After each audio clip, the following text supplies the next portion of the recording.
สาเหตุหยังมันจังได้หรือบ่ได้นาง2 ตัวน่ะ2 คนอันนั้นเนาะในมือนั้นมาแล้วมันบ่มีหางบ่มีวี่แววว่า2 คนอันนั้นสิมาเข้าซื้อเดี๋ยวบ่ได้เว้าหยังเลยบ่มีนะบ่ได้เว้าเกี่ยวกับเขาเลยบ่มีแต่ว่าเฒ่าล้อมเอาเงินมาซื้อเฒ่าลาวเนี่ยโดยซื้อไผซื้อเฒ่าโอ๊ยเฒ่าโอ๊ตัวที่1โดยตัวที่2ตัวตนในระบบสารข้อมูลบ้านดงแงวจังอยู่ไสบ่มีอีกตัวที่3เนาะสิทธิ์มือเส้นรายละเอียดหันเป็นสิทธิ์ของเฒ่าบ่าวลาวกับเฒ่าโอสิทธิ์น่ะเด็ดขาดได้เส้นกันน่ะ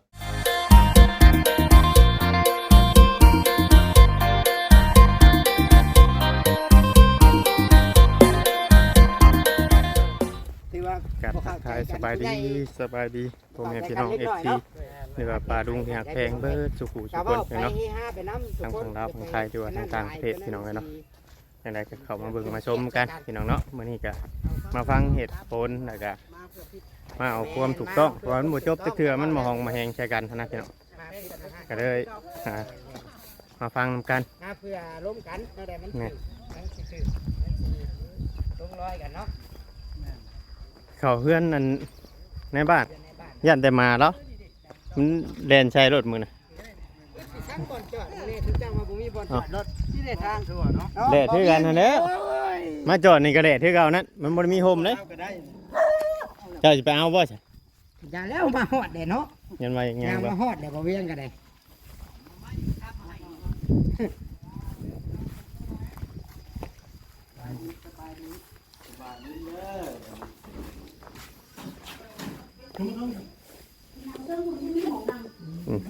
มีบางนังเลยเนาะก่อนฟังกันท่านน้ำที่นั่งให้กันอยู่เด้อถ้าสี่เลย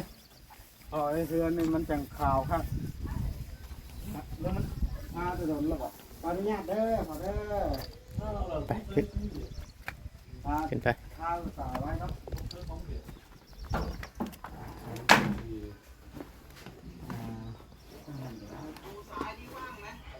ทางชิบย้อนแสงของเขาสูตรมานั่นเด็ดโน่นเห็นสบายดีเด้อสูตรมาแล้วดึงฮะเช่นทุกจังอยู่ตั้งภูมิของเจ้าตั้งมันย้อนแสงเลยตั้งนี่ก็ได้บ่เป็นหยังตั้งอยู่นี่มันแสงมึงไปหาตังก่อนทำงานมึงมันแขกมึงไปหาตังต่อไปนี่ใกล้ๆนี่ก็มีมันก็เยอะเอาอยู่นี่แล้วข้างหลังมีอยู่ไปเอามาจะมันพ่อคุณปุ่นกัดได้ใช่โอ้ใจคุณสองหันเวียอ๋อมีคนเขาหันเวียจบแล้วจะห่างเป็นแค่นะเจ้าเรียบร้อยจบเลยคนในบ้านนี่บ่โอ้ตกมุกจนเขาหาฮกโตมขับจนมดเห็นเลยแบบนี้เบิดแล้วได้พักก่อนจังเข่าบ่มันก็ยังมีใครหนาวว่าเขาโหลดโทรศัพท์ว่ะมันก็เห็นหน้าเขาแล้วเนาะแต่มันเข่าผ่านไปแล้วครับมันเข่ามันบันทึกไว้เด้ตอนเขายังไม่ได้ทุกมันจะสิบันทึกไว้แล้วบันทึกไว้อยู่เนาะใช่ถ่ายจำว่าบ่ได้คอยบอกเขานั่งแล้วคอยคนบ่หล่อถ้าทางต่อเรามายังอยู่ชินูโทรใส่เพิ่นกินก่อนแม่ต้องถามเพิ่นก่อนเพิ่นยังบ่มาเดี๋ยวมาฉันเนาะพาลูกเพิ่นไปหาหมอถาก้อนเพิ่นมา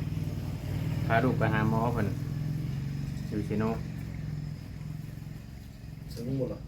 จังว่าไอ้แนะน้องพ่อลงโทร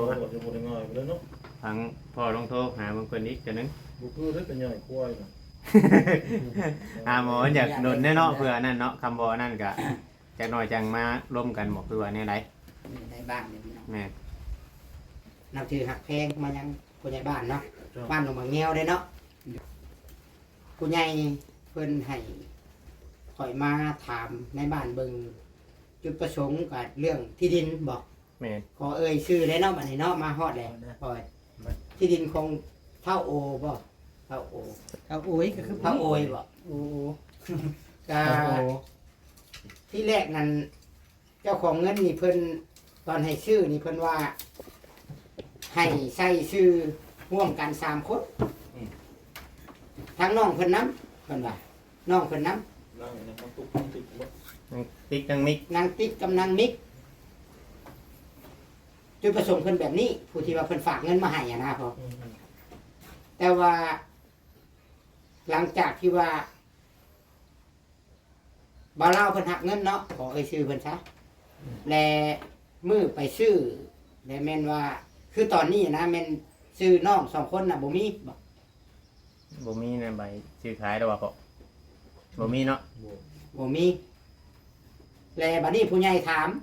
เพิ่นก็ว่าใส่บ่ได้ผู้ใหญ่เพิ่นก็เลยให้เฮานี่มาหาในบ้านว่า มันแม่นแท้บ่ตามที่บ่เล่าว่าใส่บ่ได้และมันเป็นย้อนหยังหั้นนะเนี่ยเหตุผลตัวนี้ เงินอะไรก็ได้ เงินนั่น55,000บ่เป็นซื้อดิน แม่น เงินหามาหาซื้อดินแต่ว่าเงินส่วนตัวนี้ก็คือ20,000เนาะแม่นบ่ ส่วนของเพิ่นน่ะ20,000 20,000 แต่ว่าง่ายเพิ่นว่าถ้าว่าเพิ่นน่ะเป็นคนเริ่มแรกอะนะเพิ่นน่ะเป็นหลักถ้าว่าบ่มีเงิน20,000ของเพิ่น แม่น เริ่มต้นนี่ก็กัดดินตอนนี้ก็คือสิบ่ได้นะ ว่าเพิ่นหน้าที่ใดก็เพิ่นแบบเสิร์ฟลงเงินไว้ก่อนเพิ่นว่า แม่นเพิ่นมีอยู่แล้วใน55,000น่ะเพิ่นเพื่อเพิ่นอยากให้หลายคนเฮ็ดบุญร่วมกันคันบ่มีก็เพิ่นสิซื้อผู้เดียวเพิ่นก็ได้เพิ่นน่ะบัดนี้แหละก็เลยมีที่มานํกันนี่ก็คือมีส่วนร่วมเบิดแล้วว่ะในการซื้อดิน มี เงิน แต่ น่ะ คอยได้ก็ทั้งบ่บอส มาบอดเนาะ ถือว่าผู้สมทบ คือวันน่ะ มาตั้งก่อน ได้มานั่งไปได้บ่ว่า นี่มานั่งไปนั่งทั้งบ่ดูจิตเพิ่นก็ได้ อันนี้ก็มาหับพังน้ำกันเนาะ เลือดจังหนาว ก็เลยว่าขอความคิดเห็นนํทางพ่อบ้านนี่แหละสิว่าจังใด มาปรึกษากับแม่ โดย แม่ แม่ นแม่นแม่น หรือว่านั่นนะหรือว่า มา มา ปรึกษา มาปรึกษาเนาะเดี๋ยวนี้บดเท่านั้นบ่แน่แต่ว่า โดยแม่นแหละ บดมันค่าแต่กันเงินเน็ตเนาะ แม่น อ่า ว่าเป็นหยังคือบ่ใส่ชื่อเด็กน้อย2คนนั้นใส่ ตาม นำ จุดประสงค์ของผู้ใหญ่บอกง่ายๆนะ เอาอันนี้ โดย ตัวนี้นะก่อนอื่นน่ะขอนับถือบัด โดย รุ่นลูก โดย เนาะบัด ลานซะลานก็ได้ ลูกพวกเขากดสิแล้วรับนี่แหละ แม่นแม่นแม่นรุ่นเดียว เอาทีว่าตัวนี้เนาะคือข้าพเจ้าน่ะสิ่งที่ได้น้ำพวกลูกพวกหลานน่ะก็ได้ โดย นี่ขอสมเชยซะก่อนได้มาแล้วให้ซอยอันหัวเนาะอันนี้จุดดีเนาะจุดดีที่สองคือที่เจ้าน่ะมาอยู่ในดงมะแงวน่ะเพราะส้นบ้านคอยได้จุดดีตัวที่สองได้ก็ยังเพราะส้นบ้านคอยได้ อันนี้ก็ถือว่าจุดดีของเจ้าบุญคุณ สั่งความดีเนาะ ช่างคำเด็กเนาะตอนนี้ตัวที่สามแหละมันมีปัญหาเนาะเคสที่สามสิมาโตเพื่อนเท่า เอาโอ้ย คอยกับพยายามอธิบายให้สองกล่องสองฝ่ายฟังแต่ว่าคันมันโมแล้วบ่ทัวเขาก็ว่าเอามาคุยกันซะ มันบ่ได้ไปเชิญหน้ากันจะคือเนาะพ่อ คุยกัน ถึก คุยกันแล้วเอาบอลมันแล้ว ตัวใดสิลงรอยกันเนาะ ข้าพเจ้าเนี่ยบ่มีสิทธิ์ตัดสิน แต่มีแต่คำแนะนำบอลมันถือเนาะ โดย อยู่ใช้กระดาษเฮาโมเมนต์เนื้อหาสาระตื่นเลิกบางเขาก็ยังบ่ฮู้ปานใดแต่ว่าจังได๋เขามันยากหลายก็ผู้นี้เราว่าโทรมาเนาะมันยากหลายผู้เจ้าเอิ้นกันมาเขาสิคุยกันรู้พังเนาะ พังเลยก็สิตัดสินให้เนาะ สิตัวใดมันถือก็ถ้ากันเฮ็ด ก็ว่าถึก ตัวใดมันบ่ถือ และ แก้ได้คือปัญหาตัวนี้นะในมือมาซื้อดินเนาะมันถือสิเอาเนี่ยเอาความจริงมาว่าก่อน โดย เริ่มต้น เล่นใน แต่มือซื้อดิน ขอยบอก60,000ต่อเหลือ60,000หา ครับ คันว่าเอาลูกหลานมาสร้างลูกบ้านบ้านเฮาก็พูดไทยเนาะและในมือมาถอบเงินหั่น มีแต่บ่าวลาวครับ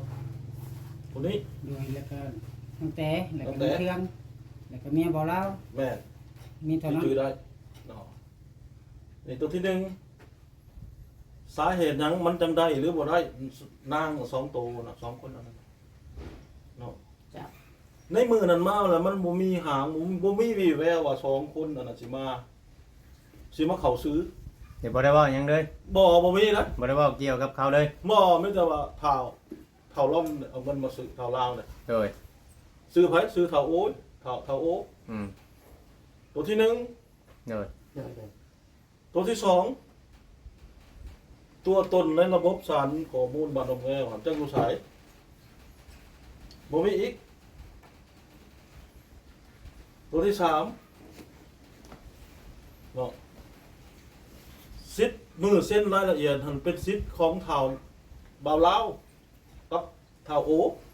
สิทธิ์น่ะเด็ดขาดอะไรเส้นกันน่ะ ๆแล้วก็ผู้ที่มาซื้อน่ะบ่ได้เด็กน้อยสองค บ่ นมาเลย มีเด้อบ่มีเด้อ คือว่าเราบ่ฮู้เลยพ่อบ้านนี่บ่ฮู้เล บ่ ย คอยบ่ฮู้นะ บ่ฮู้เลยว่า คอยถามครับ เพิ่นบ่ฮู้เพิ่นบ่มีส่วนเกี่ยว เออ มีแต่เพิ่นมีส่วนที่ว่าเซ็น เส้น ให้ คัน มอ เส้ บ น ให้ เส้นไปแล้วสับตกไปของไผของเท่า เท่า ลาวก็เท่าโอ เท่าลาวกับเท่าโอย เท่าโอวิสิทธิ์น่ะเนาะ ด้วย มันนี่ครับมันเป็นแน่นั่นแหละสิแก้ไขได้บ่ให้มันถือกัน ได้ ได้อยู่แล้วเนาะมีช่อง มัน ทาง ต้องได้ มีอยู่แล้ว คืออ่ะถ้าว่าเท่าเบาเล่าวจากออกซื้อเท่าโอ้คนเดียว ก็ได้ เงินเอาส่งกัน เข้าใจบ่พี่น้องค่อยเข้าใจได้ที่เพิ่นเว้า เงินโตหุ้นอันนะ ที่ว่ามันที่มีปัญหา เอา กระทรวงผู้ใหญ่เพิ่น ผู้ส่งเงินมาให้นะแล้วบ่มีสื่อนะแล้วก็ต้องส่งกันคืน ถึกต้อง ตัวนี้มันมีปัญหาอะไรของคนอยู่นํกัน คันว่าอยากจบเนาะ เอ้า อยากจ สิ บ ว่าได้มันได้ตามคนอย่างงี้แบบนี้สิส่งอยู่เราบ่เอาสิเอาจังได๋ เอา เนาะเอา เพิ่น ถ้าบ่ เพิ่น เอา เพิ่น เอา เพิ่นให้ข่อยมานี่เด้อ เอ ทุก อ คน เอา คือว่าเอา แต่เพิ่นว่าเอาก็เอาซ้ำดินนั่นที่ซื้อนั่นแหละ 55,000 55,000 โอ้มันสิได้บ่น่ะ เพราะว่ามันอันนี้ก็บ่เวียงสิขอเว้าหน่อยหนึงเนาะ จะเอามี เพราะว่าในจุดประสงค์ของเพิ่นตอนแรกน่ะเพิ่นล้มกันกับทางบ่าวลาวน่ะคักแน่แล้วเพิ่นว่าล้มกันคักแน่บ่าวลาวก็พอล้มกันน่ะก็โรยมายังคักแน่ได้รับเงินผู้ใหญ่มาแล้ว อืม แต่ก็ว่าคุยกันแบบตกแตกได้ในนั่นบัดมือมาซื้อน่ะเป็นหยังอันคือบ่เสนอเว้านำในบ้านแน่ว่าอันสิเอาซื้อน้องซื้อหยังเขา คือบ่เว้า อ่า คือ คือ ใน บ่ บ้า เว้าน เลย เว้าแรกบ่ฮู้เลย อ่า ว่าสองคนนี่สิอยากใช้ชื่อนำก็บ่เว้ามาเลย แม่นอัน แต่ นั้น สิติว่าพ่อบ้านเป็นคนเส้นให้หรือว่าพ่อบ้านนำฮู้นำก็ติเพิ่นบ่ได้เด้อเพิ่นบ่จักก็ต้องถามผู้ ต้อง ผู้ รู้ความสาเหตุไว้เนาะ แม่ ต้องได้ชี้แจงตัวนี้ ต้องถามผู้มาซื้อ ต้อง ต้องได้อัน ผู้มาซื้อต้องได้ชี้แจงตื้ม โดย เพราะว่าเดี๋ยวนี้ ให้บ่เวียงต่ออีกเด้อ แล้วก็ว่าง่ายๆว่าทีเรือเนาะทีเรือตัวอันที่ว่าเป็นหยังเพิ่นจังเรียกห้องแบบชั้นว่าค่าเสียหายเพิ่นเพราะว่าเพิ่นเป็นคนตัวตั้งตัวตึงอยู่หันอยู่แล้ว ในที่ดินตอนนั้นในที่ว่าทางเอื้อยเพิ่นเว้ามาแล้วก็ถ้าว่าอันนั้นหรือว่าคนอื่นจะเข้ามาน้ำหลังเพิ่นนี่หรือว่าส่วนที่ว่าบ่เกี่ยวข้องเนาะเงินนอกเนาะที่ว่าอยู่เป็นห้องบ่ลาวที่ว่าบ่ลาวเอามาทางอื่น แต่เพิ่นสิซื้อเอาส่งคืนเงินตัวนั้นน่ะแต่เพิ่นสิเอาดินตัวนี้เพื่อนนี่จะเอาไปตั้งบางใดก็ตั้ง โอ้ตรงนั้น มันสิเป็นแบบนั้นนะในความคิดของเพิ่นอันนี้นะครับเว้าในความคิดของผู้ใหญ่เว้าหักแต่ว่าผู้ใหญ่น่ะเพิ่นน่ะอยากให้บ่ลาวน่ะมานั่งอยู่นี้แต่เพิ่นสิโทรคุยแต่เพิ่นอยากออกคลิป หาทางออก หาทางออกให้บ่ลาวมานั่งอยู่นี่แต่ให้ทีมงานนี่โทรหาเพิ่น ว่าบ่าวลาวน่ะเราสิอธิบายจังใด บ่าวลาว เรื่องราวที่มันเกิดขึ้น บ่ลาวสิอธิบายในไรกับเพิ่นบัดนี้นะหับเงินเพิ่นมาแล้วนะพ่อ คือแบบนี้ โดย สู้ว่าสุดจอบมามันหนึ่งมันก็ร้ายของร้ายยัง แม่ คอยบ่จะให้เอาคอยไปออกนั่นนะคาดว่ามีเอาส่งไปคลิปไปยังไปอันนั้นจะนี่ทั้งเมืองทั้งเมืองเฮาวิวแสงอีกยัง อย่ามาติเลยเนาะ อ่า ส่งเป็นคลิปไปยังก็ว่า ให้ ให้ผู้ใหญ่ แต่ว่า นะ ตัวมันแฟ้แท้ๆนี่ตัวที่ทำแท้ๆนี่คือทรงกันคืนคันว่ามันเป็นไปบ่ได้ก็ มือแรกเด้อ คันสิ อัน ไป นี้ เอา เฮาสิ เกิน เล่าให้ หัน ฟัง ไป อีก ว่ามันสิเป็นไปบ่ได้ คือเฮาเล่าให้ท่าพ่อฟังนี่เด้อเฮาสิลองเล่าตามความเป็นจริงเล่าตามที่ว่าเล่าเว้ามือแรกได้หลังจากที่ว่าเกิดเรื่องเนาะหลังจากที่ว่าเกิดเรื่องในนี้เดี๋ยวบ่เล่าโทรหาเฮา อืม เดี๋ยวว่าสิอันเอาดินคืนหรือว่าสิชื่อดิน ให้ไหม ให้ไหม อืม เฮาว่าถ้าว่ามันเป็นไปได้แบบนั้นแห่งดีแล้วมันจังบ่มีปัญหา ชื่อดินให้ผู้ใหม่แหละให้ผู้ใหญ่เพิ่นผู้เฮ็ดเฮือนนี่ชื่อดินให้แต่ตัวนี้น่ะเป็นของผู้นี้เลยผู้เดียวเลยบ่ได้ยุ่งเกี่ยวหยังบัดบอกบ่แล้วน่ะบอกให้เฮาน่ะโทรหาทางผู้ใหญ่ผู้เจ้าของเงินนี้โทรบอกเพิ่นแน่ตัวว่าเฮาสิชื่อดินให้ไหมอ่า เราบอกกับเจ้าบ่ แม่นบ่เราบอกให้เฮาโทรหาเพิ่นน่ะ อืม บัดนี้แหละบัดพอโทรบอกเพิ่นแล้วเพิ่นโอเคแล้ว เรื่องกับว่ามันสิจบมันแหละ อืม บัดตื่นมามื้อใหม่เพิ่นแชทมาผู้ใหญ่แชทมาว่าบ่ได้บ่ลาวบ่ได้อันนั้นเว้าหยังเลยนะ เรื่องของเรื่องนี่เบิ่งเด้อข่อยสิขอเว้าไว้หนึงเด้อ แม่น อันนี้ก็ในความคิดเห็นของเราเคยคุยกับผู้ใหญ่เพิ่นเนาะเรื่องของเรื่องนี่จุดประสงค์ของเพิ่นนี่เอาเงินคืนก็ได้อยู่แต่ว่าเพิ่นอยากรู้เหตุผลที่ว่าเป็นหยังคือบ่ชื่อบ่เว้าชื่อตุ๊กติ๊กมิกมา ตั้งแต่มื้อชื่อดิน เริ่มต้น คือบ่บอกฮอดในบ้านนะ สุดเจ้าบ่ได้ถามกันบ่ เพิ่นละอยากรู้ว่าบ่ลาวสิแก้กับตัวบ่ได้สิเว้าบ่ได้สิอธิบายกับทุกคนแบบใดเพิ่นจะรู้ซำนี้ แล้วครับสิอธิบายให้ในบ้านพังจั อั ง น ได๋ นั้นแหละบ่ให้แก้วไผ เอาบ่เกี่ยวนะ เรื่องเว้าเนี่ยบ่เกี่ยวกับ เรื่องนี้ก็บ่เกี่ยวกับในบ้านอยู่แล้ว คือว่า อยู่แล้ว มันมี เกี่ยวกับผู้ใหญ่กับ การ บ่ลว ถ่ายคลิปทางยังนี่มันเป็นเรื่องละเอียดอ่อน แม่น เขาก็ระวังความเว้า เอาเฮาสิว่าจังซี่ซะบ่สิอธิบายอีกขอว่าอีกเทื่อหนึง คือว่ามานั่งเป็นผู้รับ มานี่เพื่อหยังมาหาในบ้านเดี๋ยวพี่น้องจะอธิบายฟังทุกคนเข้าใจกันเนาะ FC เนาะคือบ่ได้มาว่าในบ้านนี่เป็นคนผิดเด้อคือมานี่เพื่อว่าเพิ่นเป็นผู้รักผู้ใหญ่อยู่นี้ แม่น แล้วเฮาสิเฮ็ดหยังลงไปข้ามหน้าข้ามตาเพิ่นนี่มันบ่คือเพิ่นก็เป็นรักเป็นพ่ออยู่นี้เนาะแม่นแล้วว่า แม่น สิถูกชีวิตก็เฮาต้องมาหาเพิ่นเพิ่นเป็นผู้ตัดสินเพิ่นเป็นผู้พังว่าตัวใดมันควรบ่ควรบ่แม่นว่าเฮามาเพื่อจี้ว่าเป็นหยังเจ้าคือเส้นให้แต่ผู้เดียวคือบ่ใช่ชื่อบ่แม่น เรื่องความผิดพลาดนี่มันขึ้นอยู่กับผู้รับเงินจากผู้ใหญ่และเจ้าบ่เฮ็ดตามจุดประสงค์ของผู้ใหญ่เจ้ามีเหตุผลหยังอันนี้เจ้าก็ต้องอธิบาย1อธิบายให้หมู่เข้าใจ2อธิบายให้ FC 3อธิบายให้นี่แหละหลักๆกับพ่อบ้านผู้ที่ว่าเบิดเซ็นไปแล้วมันมีปัญหาแบบนี้เลยนี่มีปัญหาผู้ใหญ่ก็สิถามเพิ่นว่าเซ็นแบบใดแม่นบ่ นี่ล่ะคือจุดประสงค์ของผู้ใหญ่ อ่า ที่เพิ่นต้องการ และ เงินเพิ่นก็บ่ได้ต้องการ และลักๆนั่นคือว่าอยากให้อธิบายว่า เป็นหยังคือบ่ใส่ชื่อเด็กน้อย2คนนั้น ทุกเจ้าบ่ได้ถามกันเลยบ่ เพิ่นอยากให้มาอธิบายเหตุผลเรื่องนี้เพิ่นฟังคันสมมุติว่าเมาเหล้าเนาะบ่มีคำอธิบายที่ดีต่อเพิ่นล่ะคันว่าตัวเองผิดก็ให้ยอมผิดต่อสาธารณะแล้วนะ แบบนี้นะเหตุผลนะ สมมุติว่ามันเป็นได้น่ะ อ่ะพ่อสิว่าจังไดพ่อสิตัดสิน เบิ่งเด้อมันก็เห็นใจเบิ่งสองฝ่าย ทางผู้ ใน ใหญ่ ในนามมันพระเจ้าเป็นนามมันก็เห็นใจทั้งสองฝ่ายเพราะพังเบิ่งทุกคนก็มีเจตนาดีเบิดเพื่อความโปร่งใสทั้งเบิดเพราะว่าทั้งเบาเล่าหรือเบาได้เจ้าบัดนี้ โดย มีกล่องมันมีความโปร่งใส แม่น ต้องถ้าพังจากปากแล้วนะ มีเห็ดหยังก็ให้มันมีความโปร่งใสกับตัวที่นี่เนาะคันว่ามันจะเป็นพอเป็นไปได้ในพอสิบอกกับเราแบบนี้เงินอันเท่าไหร่ บวกเครื่องของชุดเจ้าใช้น้ำด้วยแหละ 20,000บ่ แบบนี้ ของ ให้ เจ้านี่ ทางในบ้านคุยกับผู้ใหญ่เพิ่นผู้สองมื้อเลยเป็นได้จ้ะให้เราถามคุยกันเลยเป็นผู้เลยนะ ให้ลงกับผู้ใหญ่ที่มันชื่อดินนั่นแหละ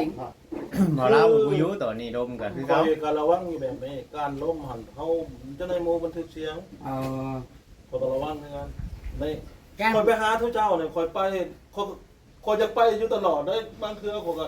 ย่านทำไปเว้านำแล้วนี่มันจะผิด อันนี้แบบชาวโลกหักหูเบิดเนาะ มัน ไม่เข้าใจยัง โลกโซเชียลเนี่ยมันก็มีความระวังไหน มันกระทบส่งผลต่อวิ เอา ถี คือวัน ทาง นี้เนาะสมมติว่าเราได้เว้าแท้บอกว่าที่ซื้อกินมาอ่ะ เอาก่อน บ่เบาเล่าได้บ่กับเจ้าแท้บ่ว่าสิชื่อดินไม้ให้ เว้า เว้า ให้ชื่อดินไม้ให้ เอาเนี่ยสะสมว่ามันเท่าไหร่ 55,000 ฮะ 55,000 บ่ ค่าดิน เงินที่ขาเนาะเขาบ่หุ้นหั่นน่ะ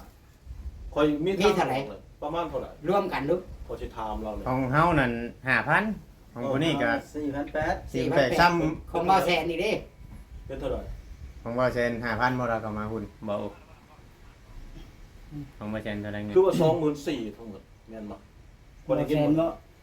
ประมาณ 20,000 5,000 5,000บ่ ประมาณ 24,000แล้ว หากว่าแสนนี่เพิ่น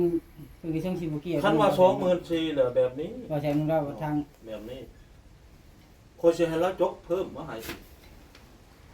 เอาดินตอนใหม่ซะ แล้วว่า คนสิรุดให้อยู่ความบ่ใหญ่พวกจะมีปัญหากัน เจ้าพาเจ้าบุญ ถือคันซื้อดินให้ใหม่ก็ได้ แม่น มัน เพิ่น ก็ อยา บ่ ก มีปัญหาเด้จบเลยแหละ ก็คือสิรุดตัว5,000น่ะลงมาให้เราซื้อตัวใหม่ซะคันว่าบ่อันนี้กัน เพราะว่าเพิ่นก็บ่ได้อยากได้เงินคืนอยู่เลย เออ ถ้าว่าผู้ใหญ่อะ ผู้ใหญ่เพิ่นบ่ได้อยากได้เงินคืนได้พอเพิ่นแค่ว่าหนึ่ เข้าง ใจ จะซื้อดินให้ใหม่ เออ สองหรือว่าเจ้าสิเฮ็ดอะไรแก้จังได๋หั่นนะ อ่า ถูกสุดเกี่ยว เอาตัวมันออกง่ายๆว่าอ่ะนั่นกับเขาว่า20,000ป้ายก็ให้เบาล่าจกซะอีก20,000ป้าย จ้ะ แล้วก็ร่วมกันเป็นประมาณ50,000ก็สิมีโอกาสลดคันว่าบ่พอเนี่ยเฮาก็สิลดให้อยู่เฮาบ่จะให้ ว่ายังมีปัญหาเนาะ วิซ่าเฉพาะการหากินครับมันเป็นดราม่ากันเฮาในนามว่าเฮานี่ซื่นชมพวกเจ้าละแต่ข้าวบ่เตียง โดย มาบุกเบิกกันตรงแง่นะ บ่คำว่าเราคุยเข้าใจกันหรือว่าคุยหยังเว้ากันง่ายแล้วก็เรื่องมันก็คลิปนี้ก็สิบ่ได้เอาลงอีกคำบ่เล่าว่าชื่อดินตอนไม้ให้เว้าสิรู้เลย เรื่อง เนาะ ข บ่ องเรื่องนี่คอยอยากให้บ่าวลาก็พิมพ์มาคุยกัน3คนกับในบ้านนี่ถ้าบ่าวลามีคำตอบที่ดี หรือว่าบ่มีการซื้อดินตอนไม้ให้ถ้าเพิ่นเข้าใจกันเรื่องมันก็จบแค่นั้นถ้าคุย เราสิจะคุยบ่ล่ะ จักแล้วนี่ก็ได้ต้อง คุยบ่คุยก็มันจำเป็นได้เพราะว่าเราไปรับเอาเงินผู้ใหญ่แหละเราบ่เฮ็ดตามจุดประสงค์ของผู้ใหญ่ เป็นคู่บ่ แต่ที่แรกดูเพิ่นฝากเงินมาให้นี่เรารับปากว่าผู้ใหญ่ว่าเจ้าใส่ซื้อแบบนี้เด้อเด็กน้อย2คนนั่นใส่ซื้อและถ้าเฮาบ่เฮ็ดตามเพิ่นบอกเฮาสิรับเงินเพิ่นมาจังซั่น เดี๋ยวนี้นะ บัด มอง เจ้าหับปากเพิ่นแล้วเพิ่นจังได้โอนเงินมาแบบนี้นะพ่อ เอาแบบสมมุติว่าตกลงเมาเล่าเนี่ยสิส่งรู้สึกเอาเงินมาผสมทบซื้อดินใหม่เนี่ยสิบ่เอาบ่ บ่เราบ่ได้อยากได้เงินคืนน่ะผู้ใหญ่น่ะ บ่เอาเงินมาให้ข่อยแต่ก็สิแทรกเงินให้อีกนี่ ซื้อดินให้ใหม่เนาะ ต่าง เอาสรุป มีแต่ว่าถ้าเรามาก่อนจังคุยกัน สรุปเนาะ บ่ข่อยจะคันว่าเจ้าสรุปไปแบบนี้น่ะข่อยสิเอิ้นเรามาข่อยสิถามเรามาคุยกัน2ต่อ2กัน นั่นแหละเรากำลังมาแล้วว่าเดือนยังได้ไหม บางเทื่อเรามาเราก็เจอคนหลายแล้วก็บ่กล้าสู้กับนี้ บางทีเนาะเรามาเราคุยกับผู้ใหญ่แล้วขอโทษผู้ใหญ่เพิ่นแล้วบางทีเพิ่นใจอ่อนลงเพิ่นบอกเรื่องหยังก็มีนะเรื่องของเรื่องมันบ่ได้ใหญ่บัน แต่ว่าคันเฮาสิตัดปัญหาไปเฮ็ดเฉยไปในแบบ2คนติดถ้ำมันก็บ่ได้ มันเฉยบ่ได้พ่อเว้ยเพราะว่าผู้ มัน ใหญ่เพิ่น เด้อไปเลย บ่นะ ผู้ใหญ่นี่สิคิดว่าเข้าใจคำว่าปลาตัวเดียวเน่าเบิดของบ่ แม่น มันสิลามเบิดนั่นแหละมัน บ่แม่นเราหมดของเราหมดน้อง เน่าเบิดนองได้คันว่าเฮา เพราะ แบบ ว่าเฮาหากินแบบนี้เฮาต้อง อ้าวเฮาต้องโปร่งใสได้บ่ ใช้ นับแต่การเฮาสิเปิดรับช่วยเหลือเปิดรับบริจาค การเปิดรับบริจาคคือการมันต้องขึ้นระดับบ้านเมืองแขวงได้เซ็นออกมาจะเปิดได้ และการตรวจสอบนี่ต้องมีเจ้าหน้าที่ตรวจสอบข้างแน่ได้ อืม คือเราเห็นไปนี่อันนี้ก็ถามว่าถูกอยู่บอกอะแต่ว่าย้อนความดีแหละเพิ่นก็ให้เฮามาเฮ็ดแบบเราเอง แบบนี้ โดย เพราะว่าเวลาเฮาก็สิบ่หลายเฮาสิลงของการอีกเนาะเฮาจะว่านี่สู้ว่ามันบ่ได้ซื้อนี่หรือได้ก็ดีเฮาก็สิบอกไป2จังหวะ โดย คันละมานะเขาบ่ได้ซื้อให้บ่ลาวน่ะไปซื้อดินตอนนั้นให้ได้บ่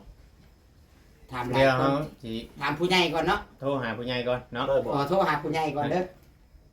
ได้บ่ เพราะว่าผู้ใหญ่เพิ่นต้องการคุยกับบ่เราอยู่แล้ อั วน นั้นบ่ให้เจ้าผู้สุดจะบอกหรอกคันว่ามันได้แล้วเขาจะให้เราจัดการไปให้มันแล้ว แต่เรานี่ ดินตอนใหม่นี่คือซ้ำ สามเก่า ชาวคุณชิป 10คูณ20 10คูณ20อันกับ ก็บ่โอย แต่ว่า ติดกัน เรานี่สิบ่มาบ่คุยมาเว้าไว้นี่ จักแล้วคอยก็บ่ใจว่าเรา อ๋อแต่ว่าพอสิโทรล้มแล้วก่อนนะเนาะ บ่มันเรามาเขาสิเอิ้นเรามานั่งอยู่นี่ ในใจก็อยากบ้าถามกันเลยอยากพังว่าเราสิว่าจังใดหั้นนะ